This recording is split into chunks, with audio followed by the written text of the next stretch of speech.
into the culture code, where business, creativity, and culture collide. With VIP Vern, entrepreneur, visionary, creator. This ain't commentary, it's lived experience. Let's decode. Today's episode is a special one. Joining me today is someone who's been in this space before it was even called podcasting, a true architect behind the scenes, also known as the Podfather. Damien Williams, founder of the Damatrix Studios. It was important for me to be one of my first guests on this show. Yeah, no, I definitely appreciate it. I think I probably saw you doing something online with one of your with your new podcast, and I wanted to congratulate you because it looked good, sounded good. I said, "Look at my guy Vern." I hadn't seen you in years, so it was like just refreshing to see you in the space. And if I knew anybody, you was a mover and shaker. You are a mover and shaker, and that's all I knew about. So I was like, man, I'm at this space where I'm at. I'm at a nice new evolution and elevation, and I see you doing your thing out there on the left side. So I said, all right, let me tap in, and you tap right back in, and here we are. No question. I appreciate that as well because I think culturally, me and you have been in this from day one. We're going back almost 20 years, if I'm correct. This is a whole fact right here. We definitely been at it for quite some time. I believe I was just looking at some other my first albums I produced with your sister Hershey on it. The Route One, Back on Route, and I did another mixtape, and I made sure that I included her into that. And yeah, so that's when I got word of who you was and what you had going on. So that was early 2000s. That's before Facts. that. That's That might be before the that is radio. crazy. Yo, Before the radio. actually that's before the internet radio because this is the thing here now is because even with her, it's crazy because when I go back and I see the stories, like a lot of people don't really know that I have an entertainment background in New York City. I did all the album release parties. Shout out to my boy Shampoo as well because that Shampoo was still doing his also thing. Yeah. yes, yes. So we have to give him his props as well. We were like the Macho Man, Randy Savage, and Hulk Hogan, the Mega Powers tag teaming down in New York City, giving them that flavor before they understood what flavor was. For those who don't know the story with you, share them the gems of some of these people who you introduced to this microphone and headset. Man. Well, we go all the way back. If I go as early as the early 2000s, I had some of the biggest mixtape DJs on the circuit. I had DJ SNS, Ty Boogie, my man DJ Bedtime. I had um DJ No Frills. A lot of these DJs that were big at the time came through. And what happened was they was transitioning from the mixtape space. So them transitioning and me giving them a platform as an independent radio station helped them. And then they started bringing some of the clients that they had. So we had Nipsey Hussle come through, DJ SNS, Ty Boogie, and Dallas Green. I had J. Cole come through, Mike Barber and DJ Spinfo. And man, the list goes on. And Remy Ma through DJ Bedtime. So the list goes on and on. And that's just to name a few. Damn, like it's too many. It's too many right now on my brain. I want to get through this interview, but I'm definitely going to spin the block back to that because the stories are always going to be unfolding. We got plenty of stories to get into tonight. Right. No, that's definitely the case with that because it's like a lot of people don't really understand what it takes to get this moving from A to B to C. And I always preach in previous episodes that I've done about structure and discipline. And in order for you to get to this point where you're able to connect these dots and have this longevity in this process, because we're saying 20 years and you started from back then. A Yeah, lot of it's like people, 26 years now. yeah, 2000 when I started, but it actually goes further back than don't that. show But your age, man. You got to chill. You got to yeah, chill. yeah, You're yeah, doing yeah. too much right But now. if you capturing the year of when I started doing internet radio, we're gonna say 20 years because I started in 2005. So you right Right. with that. And I fully understand because I was there. And I've had this struggle myself, me being this serial entrepreneur in fashion tech, but having this entertainment background, but culturally coming from the Bronx, where all of this started. Like people don't Big really Bronx, Big understand Bronx. because where I'm at now, and I look at this of how I started, I was in the auto accessory business. Then I shifted into brand management. But then that also made me kind of like a grandfather of branding myself and getting these deals in early phases before people understood what branding was for a lot of these artists and so forth. It's kind of like looking at it now, it's like we didn't get our just due, but a lot of people don't really understand who was calling those plays from back then. Yeah, then that's a fact. So if you're talking about branding, marketing, and media, on the independent side, a lot of the times, and just on boots on the ground, that was definitely us. Lots of events that was being done, and you was behind a lot of those events. Lots of plays that were just being called, and connections that was being made that came across you. You was part of, some of the most memorable producers at the time. You came up showing a lot of people a lot of different ways to get to it. So and anything in production is normally behind the scenes, and a lot of people don't really understand like who all is behind the foundation. But we know today we're gonna wake it up. We're gonna wake it up for the old time's sake. I've kind of struggled with myself is because, like you say here, I'm a tech founder, I'm a fashion designer now, and actually now as well, me putting my hand into the television production world, it's like no one really believes you could wear all these hats and not be a jack of all trades, a master of none, and that Right. is something that I think we have to kind of accentuate in this process and what doing the culture code and you having the Matrix Studios and it's like we've come from two different eras, an era where before we were okay with being behind the scenes. We were okay with just calling the plays, telling people what they needed to do, and we were fine with that structure. It was fine. We were still getting paid regardless. Right. We Now, found we found a lot of gratification in leading from behind. Go ahead. but now it's a different ball game, and it's being rewritten by other people who have no skin in the game. Yeah, it's almost for me. It's almost like, and you're a young man from the Bronx, so I'm sure you played with Legos before, and you might have had a big set, or how much, depending on how much money your parents was making, you had like a nice medium sized set, and you might have one or two Legos. You was building something, and then all of a sudden you want to just build more, and then you got the whole floor full with the Legos. That's how I like see podcasts now. It just was. I can count on my hands who was owning the stations and where they were, and then all of a sudden now it's just like it's all over it's just like this code dripping down behind us on the Matrix code is just like everybody's doing it. And so um because I spent a lot of time, a lot of hours doing it, uh, from zero to maybe 1 year, 2017, having 40 shows a week, like coming out of my one studio.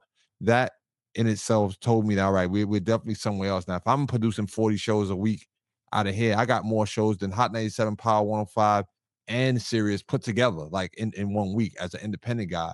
And so I had a lot of friction, a lot of frequency, people coming through. So I knew what was going on. Whether people want to talk about it, what happens now, Vern, is that people see me and they say, "Yo, D, you're the first person that I ever seen doing something like this." And I'm not talking about one, two, or three people. We might be at like 100 people that I've seen in the last couple of years since the pandemic that are telling me that I was the inception of them seeing this mode of communication with digital media, not just so much with radio, but just independent radio with a camera effect on it. Before Hot 97, Power 105, only person that I got inspired was Howard Stern. I'll give him the only credit for showing me the inside of a studio, because that's what I made my situation based off of seeing that. No, no, no, no. He definitely is one of the pioneers with personality. I mean, Right. you've got the people who we know from the radio itself, but to take it in a whole another level, like I said, let's give the respect to the people that we knew that grew up in that space where Right. they brought personality to radio. Shout out to the homie Funk Flex as well. Respect, Never, like I said. definitely, and this we could just say this as a disclaimer early in the show, that never we ever trying to discredit anybody that has come before. in any of the spaces that we are speaking of, but we definitely want it to be known that in the time frame that we're talking about, and in the evolution and the revolution of digital media, when the the internet came out and became a commercialized piece, we were already in the forefront in our respective positions doing the things. So that just helped enhance what was happening already. So I think that's so Funk Master Flex, DJ Self, all of those guys was already doing their thing on the mixtape era and the radio era, but the visual digital part before YouTube, Facebook, World Star, before all those places that was a platform, the Matrix Studios was already moving on just the independent. So I think that's what we're gonna wake up with this documentary coming out called Where It All Began, the Podfather in New York City. This ain't commentary, it's lived experience. Let's decode. But I just think that in our culture, if you connect me with hip hop, starting to 20 years ago, hip hop is 52 years old now. I think that you can definitely coin me as the podfather of revolutionizing that. So again, I didn't create it, I just revolutionized it and made me and my team made it into radio vision. Shout out to my guy Demetrius behind the lens. Now that's what up. Shout out to Demetrius as well. I've always been someone who wanted to see everyone do well. It wasn't just I was in it for myself. I think that a lot of us played team ball from an early part is why we are still in the mix right now in any endeavor that we created. And I think that is something that I'd like to touch on from just the Culture Code show as an example itself, is because that is something that why I'm doing this. I didn't do this to get rich off of doing podcasting. I have several endeavors right now that are doing very decent for me. This was me more of a phase of giving back. I Mm-hmm. wanted to give back, and I wanted to.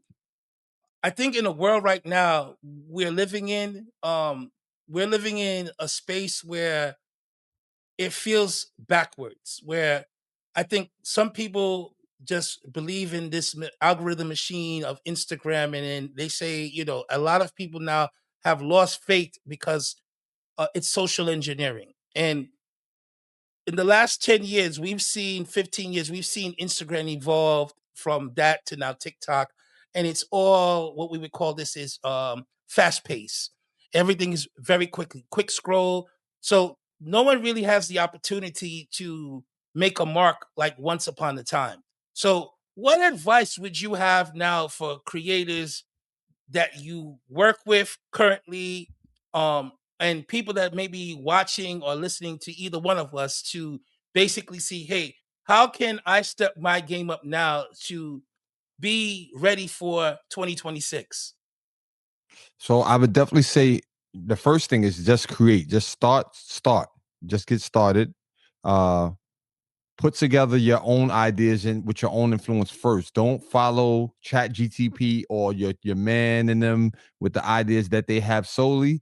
Go with the thing that you think about on a daily base, and start that. And then you add the team to help you um put that together and push that forward. And then you go into Chat GTP and the internet to kind of find out how you can elevate it better, because I think a lot of people are just going to do this cookie cutter thing now, seeing things that's out and just say, oh, I could do that too. And there's not going to be no longevity in that. And if you want longevity, you definitely have to move. You got to move in your own, in your own purpose. And then, things are not going to be so different, but you definitely got to add your own pizzazz to it, so that your audience feel like this is something special that I'm getting when they tap into your show.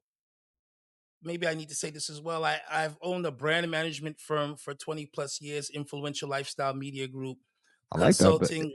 the you know DWI influence and well, Damien Williams influence, that's the DWI, and you got the influential. Okay. that's Might be a it. part of So this influential icon movement I'm about to start off, because we let's definitely icons from go. the Bronx. But go ahead. But I always maintain that people have to understand that everyone has a cake that they're baking, but a lot of people make a mistake and think that they're baking the same cake. For example, if I make a double layer red velvet cake, this may take 45 minutes to put into the oven. and then someone else's cake may take 20 minutes to go in the oven, but we're not baking the same cake. The same cake, And right? it doesn't have the same ingredients, and also once you bake the cake, there's also a process where the cake must cool, settle before you put the knife in it, you start to eat the cake. And I feel that because of we live in a world of fast money and instant gratification, and also through social media amplifying that, it's a lot of people don't take the time to have discipline and structure into what they're building. So they're more, I think they're more enthusiastic of showing, hey, I did this, versus is it sound? Is it structured? And I myself, I constantly, for me to do this, I said, you know what? I have to make sure that whatever I'm doing makes sense. My dad used to say this saying to me um, many years, and he said, you got to be able to pick sense out of nonsense. You have to. If you're able to do that, you can pick out from what makes sense, what's fluff, and what's something that is going to be substantial. I had problems with people when I would speak to them because of my history and my background. They still went off and did their own thing, but I was giving them actually something that was sound and structured. And for me now, I'm still moving forward, started in the Bronx, Mm-hmm. went to Miami, Mm-hmm. You was did living nice did down my in thing there, Miami too. but it's documented. That's Right. the thing about it. A lot of people don't have any documentation. They're just, like I said in one of the past episodes, they take a picture, they get next to somebody, and they let that moment recycle over and over again. But where's the substance behind what you did with that person? There is none. It's That's something that I feel that a lot of people today, because things are so quick, and so, like, you scroll, you see something, it's gone tomorrow, and they can tell you they did this, but there's no substance behind it. What do you have as advice to people who have this struggle of trying to leave a footprint that's more permanent in today's marketplace? And I believe exactly what we're doing right now is what has to be done. You have to tell your own story. You have to document certain things, not in a braggadocious way or hey, look at me way, but you have to let people know like who you are and what you represent. Because the way that it works now is there's a thing called an algorithm, and the algorithm, it works. The more you put out into it, the more it connects it to things that are relevant. So with some of the people that we work, let's just say Biggie's birthday was, well, his death day was the other day, you know, and we decided to and we wanted to post something that maybe we had going on with Little C's when the Little C's first came to the Matrix Studios back in the day, or something we did more currently when he came through with Steph Carnegie for one of her events downstairs in the Brooklyn apartment that I had. You post that, and then now it connects the dots to, okay, I didn't have Biggie on the show, but I had Little C's, his right hand man, and then people that's a story that needs to be told. Like, I think a lot of the times we feel like we're just talking, or we're bringing up old stuff, like to try to make ourselves look better. But it's like, no, this is history, and the way that it's happening right now, that if you don't tell it and you don't save it somewhere, it's a chance that that part won't be told properly. For the sake of your legacy and the people that you have behind you. So definitely tell your story as much as you can, and and allow people to do testimonies as well too, to justify the things that you're saying, so that you don't have to always say everything. You just get in the conversation with other people and let them talk about the experience that they had with you in your business. And I think that helps, because that's what the internet is a bunch of talking heads and testimonies, and what do you call those, surveys. The internet is just, click here if you like it, save, stop, subscribe. Like, everybody's asking for the validation and the support. So you definitely gotta put that out there like that. You're now tapped into the culture code. I'm very good at forecasting trends and knowing when to pivot to something different. I decided I wanted to go into brand management. Hmm. I saw the lane for that, and I wanted to leave New York. Prior to that, like I said, parties, album releases, events, management of artists. Like, even on the brand management side, That was one of the things that I believed in, is curating artists, and that was something that I think I was one of the first to do it in that era before people really did. Because I remember I was walking around with artists. I was telling them, listen, you have to tell your story from a documentary style POV. And some people were like, get the camera out of my face.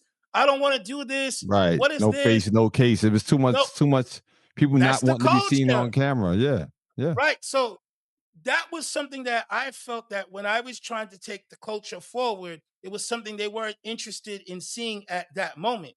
I think we both would say it's probably one of the most influential underground artists of our era who didn't get his flowers is Fred the Godson. Fred the You know, Godson.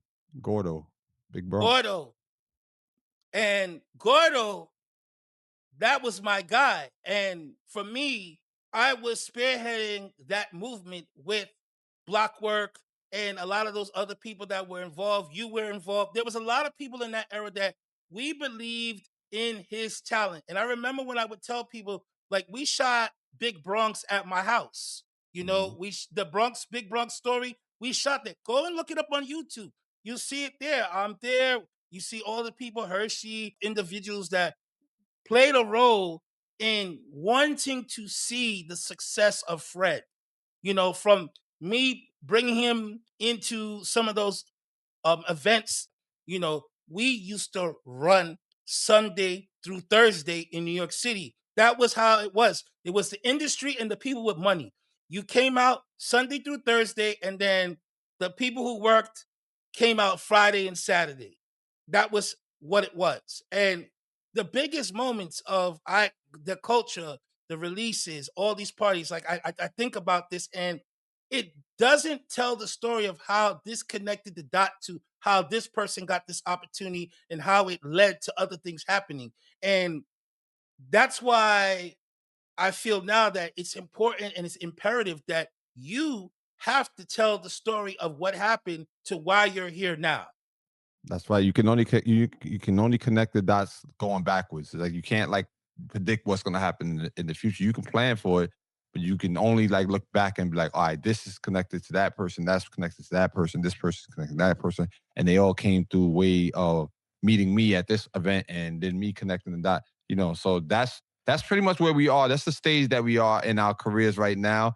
Outside of like you said, running all the other ventures that we have going on individually. But when it comes to telling the stories for the Bronx and media and the creativity that was going on, like I just think for the next the near future, we're gonna spend a lot of time, you know, talking about Fred the Godson, you know, and talking about that whole run that he was on, talking about you know the Damatrix Studios in the Bronx, talking about your business and the people that you connected in the media and in the business side of things that a lot of people didn't get a chance to know that you was even affiliated with.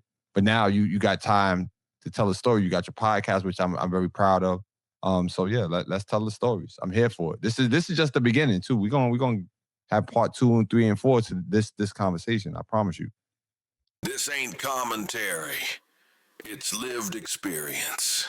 Let's decode. There are real people that's in this culture who have moved the needle, who have real relationships that are still standing in this modern era.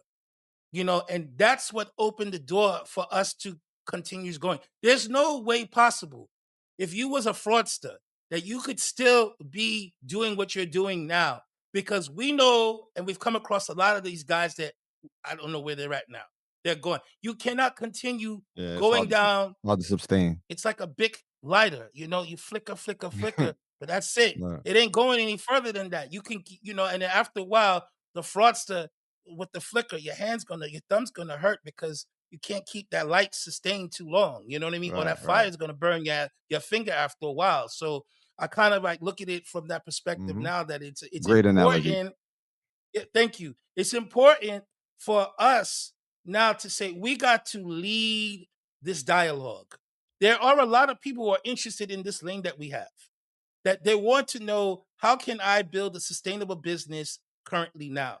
Because One of the biggest things that I've seen myself personally is the rewriting of history. And Mm, that's some nasty people, work. they've gone through the door, closed the door, or like I like to say, they pulled the fire escape up. So when it's your turn to climb the fire escape, you can't grab it because they pulled it up. So many of us have opened doors, connected dots. We believed in that Wu Tang movement. Like that era's done, where I think people don't really talk about that. In our era, when we first started, it was about a movement. Everybody was willing and able to say, hey, we want to see the success of this person. I Right. want to see where this can go. I want to see this gentleman or this woman's success. And how can I be a part of that? I think that's missing in today's era. I think everybody's for themselves. If that's my personal opinion, I've now climbed certain peaks and I still see that happening right now, you know. And even with the level of success that I have, and I don't go around touting what I've done, you know what I mean? I still like this behind the scenes concept of doing things because I really still believe that if you are focused on building something, you have to have a level of discipline. How do you take that white noise away from people who think you're not interested in their projects or whatever that is, with you knowing the level of time that you have to dedicate to what you're doing? So I'll say it like this: I'm full of creativity, and I'm full of um how can I say philanthropy, like that I want to help the culture continue to keep growing. But I also have an active, as you just said, my son is 15 years old. He's an active basketball player with a dream to make it to the league. I'm just gonna just keep it, let's keep it a stack. He's not just playing ball like because he just wants to go to the park. He really wants to get better at the age of 15. And I believe that if he has any ounce of what I have, that he has all he needs to get him to go to the next level, outside of whatever the gifts God gives him, and how how he utilizes it. And so far I'm impressed with it. So with that being said, I shifted my algorithm of, hey, listen, I'm gonna take 20 people, made a Patreon specifically to offer services to people that, or artists or brands that need me to specifically focus on what they got going on monthly, and they'll lock in, and then I'll do my work. Like I'll wake up in the morning and get things done. They can call my phone, you know, based on the package they have, and get things done. This way now I know who's for real and who's not, and I don't have to worry about where money is coming in from, on a monthly basis outside of my other businesses, because these things are what DWI specifically what I'm working on. Because at this stage, yes, I'm a boss and I have two places, one in Atlanta, Peachtree, Atlanta, and one in on Wall Street. And then I'm part of New Music Wednesday with my guy CL and all the other DJ Swerve, Tariq. We down there, Terrell Blair. We down there working every Wednesday, giving artists a shine.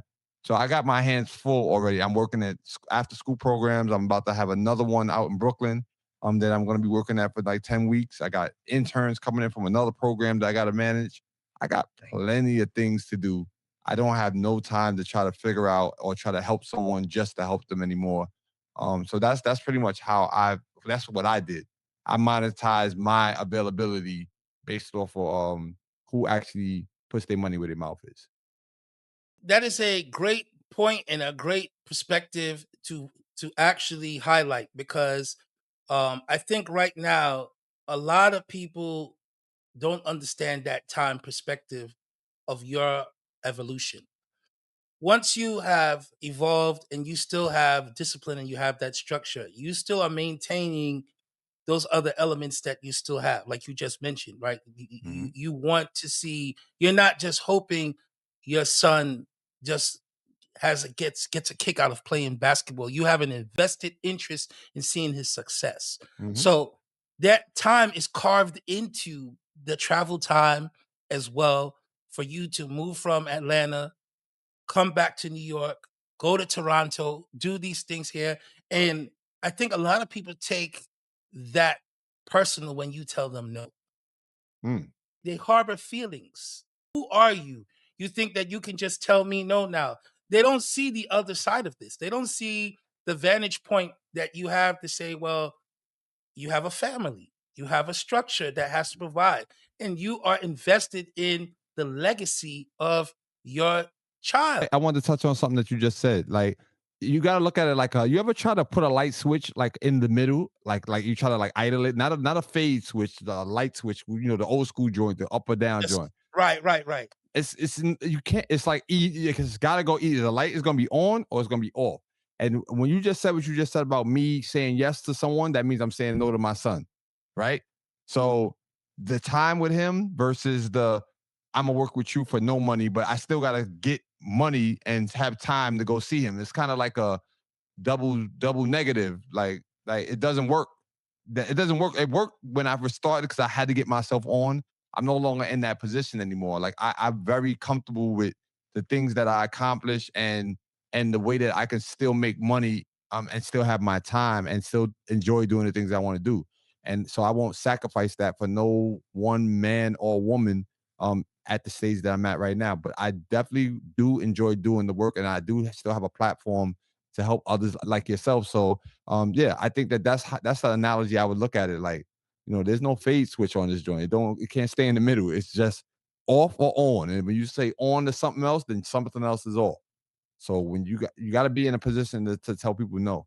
That's where you want to work to. And that could be a job, 9 to 5, your mother, your sister, your brother, your uncle, your girlfriend. You got to just be able to say no and not no in a disrespectful way, but no in a nah, it's just that can't happen right now because this has to happen. And that's priorities. No, it's interesting that you just said this. I had a conversation literally just today with one of my guys in film and television as well. And he had brought something to me that I never really thought about. This is why I'm open to new perspectives always. But he told me this about my son. He said, when you work or collaborate with somebody and they play around with you or your time, that is a direct indication that they do not want to see my son in a better place. And I never thought of it that That's it. way. And that is exactly what it is now. So those days are done. We come from a place Hmm. and a time where 25, you were lucky to be alive, Yeah. growing up in the concrete jungle. That being said in itself, killed or be killed. And for you and myself to expand past the Bronx, Right. wherever the roads have taken us, people discredit that like it's a small feat. And I was just saying that today at dinner with my family, saying that Atlanta move in 6 months, having it up and running and me not being there, that's major. Like there's people that never started a business anywhere in their hometown, like let alone 800 miles away or you 3,000 miles away. it's not like you've done it once. That's the Right. crazy thing about it. So I want to touch on that point as founders, business owners, with that level of PTSD, looking for some level of acknowledgement from people who they seen as a starting point in their lives. Most people start a business, they start with the community. They think that the people that they have surrounding them that they directly know, whether it be their family, their friends, they look for that support from those people. And it is disheartening when you don't get that from those. It's usually strangers. Like I've said this before in a previous episode. It's strangers that always come to the table to show you life and breathe energy into what you're doing when the people closest to you show no love. Yep. One of the reasons why I was so driven to do this level of a show, the Culture Code show itself, was to try to highlight this process for people. Mental health is very important and also mental toughness. I think that is what a lot of entrepreneurs lack is that Kobe Mamba mentality. That Yeah. mentality say, Spot look, on. man, if you don't support me, fuck you. It doesn't matter. If you don't support me, I'm going to make it Still regardless. gonna And get done. Mhm. This needs to be it. Guys, toughen up. Toughen up. The people who think are gonna support you, they're not gonna support you. This is what is. Listen, don't worry about it. You gotta go in. And remember, no one was an expert at first. You're now tapped into the culture code. People like to laugh at people now when they start something and not know where they'll end up 3, 4 years down the road. They Exactly. tell you all the time a successful business takes usually between 3 to 5 years to mature to a point where you start to see some level of results from what you're doing. And I think now we touched on it a little bit earlier, but I'll say it again. The social climate has convinced people in this instant gratification business model. People are really not understanding social engineering because I have a tech background. I never let these things bother me. I don't care if I get 50 likes, 100 likes. It's all based on my merit and my discipline and my structure from people telling me no. And they said, you know what? I'm going to keep going. Even with this podcast is an example. Like I remember I asked questions to people just to ask questions. This is not my lane. I had no experience in this whatsoever, but I have structure in building brands. I have structure in building so many different businesses. So all I did was I had to go back to what brought me to the dance. What got me to this position was it doesn't matter. It's repetitive. You're gonna find the same issue in any business that you do. That's a way of psychological warfare. Right, Okay, right. it's that way. Tricking you out the So you spot.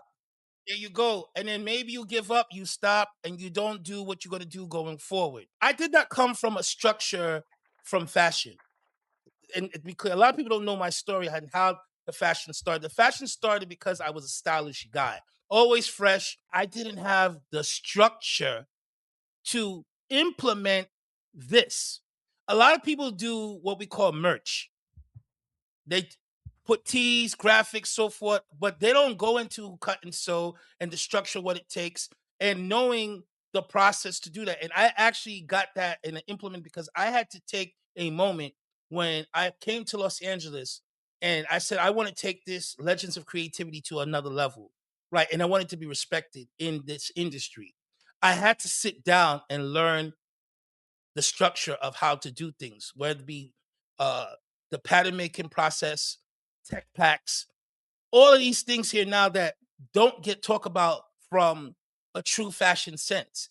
All you keep seeing is blanks, merch, and people think that's actually fashion. They have no idea of the process it takes to build out a collection and how much money it takes to actually build a collection, hundreds of thousands of dollars. So if you go through this process, you have to take it serious. Mhm. If you want to become somebody in that industry, you have to take it serious. And that's why I say I have to credit back my wife. My wife is a big dog in this industry herself. You know, she's worked for some of the top companies in the world. And I leave it at that. And she still is doing it herself now. But I had to take this serious. And she told me, if you really believe that this is what you want to do in this line of work, you're going to have discipline and structure. And it bugged me out at first because I was like, I come from a branding business development world. I don't come from a fashion background, you know. But a lot of people think on the same side that you got to know how to sew. That is a myth. That is the biggest myth in this industry is that you, in order to be a designer, you need to pick up a needle or know how to use a sewing machine. No, that is who your atelier is. That is their role. Your job is to know the process, understand the process. Don't work with people who are mediocre or people who are Exactly. good. That is the biggest problem I believe so many people make today is they figure they can wing it. You know what? I'm gonna go get my man to help me with this, and I'm gonna go and give this to a couple of people to wear, and then it's gonna take off. That is fluff. That is nonsense. That is not how this works. Most people don't respect this process.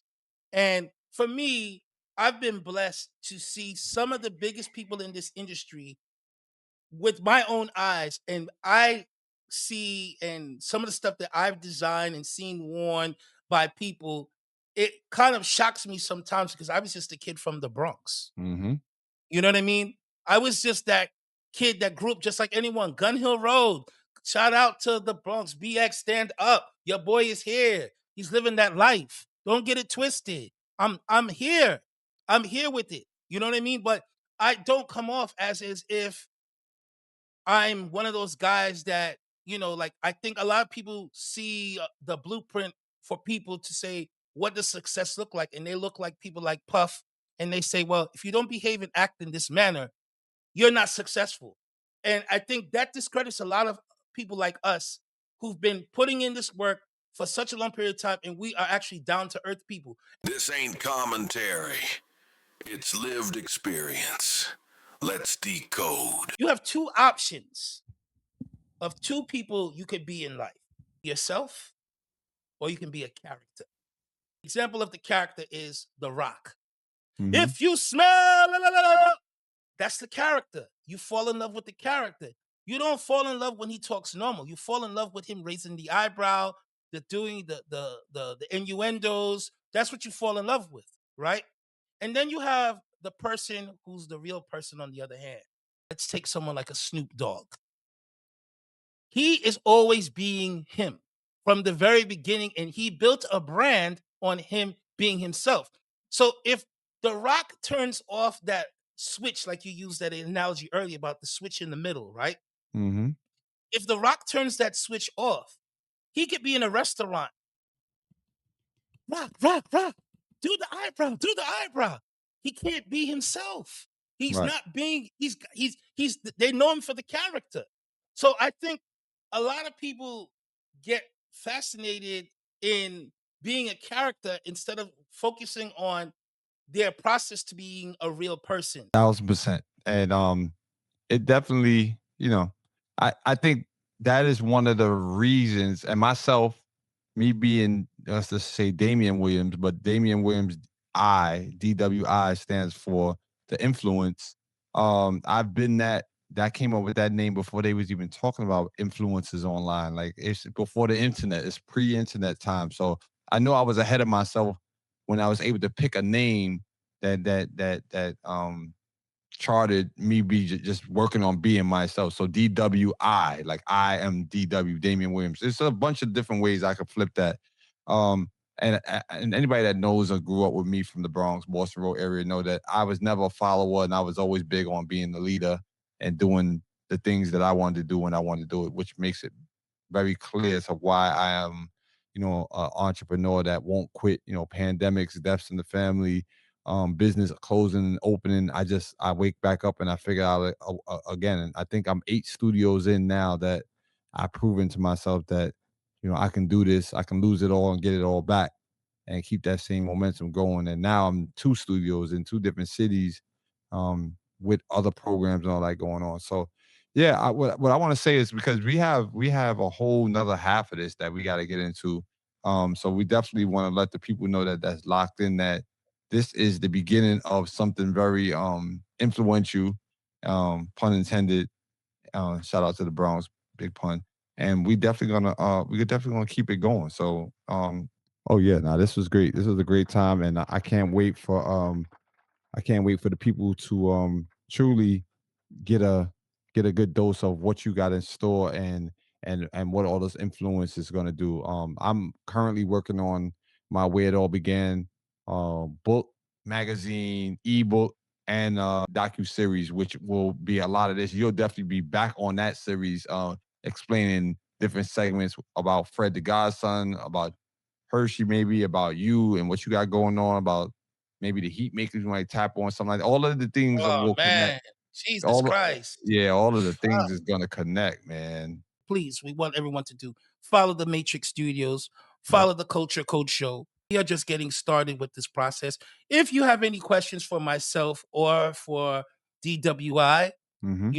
Mr. The Matrix himself, please DM us. Thank you for joining us for this episode.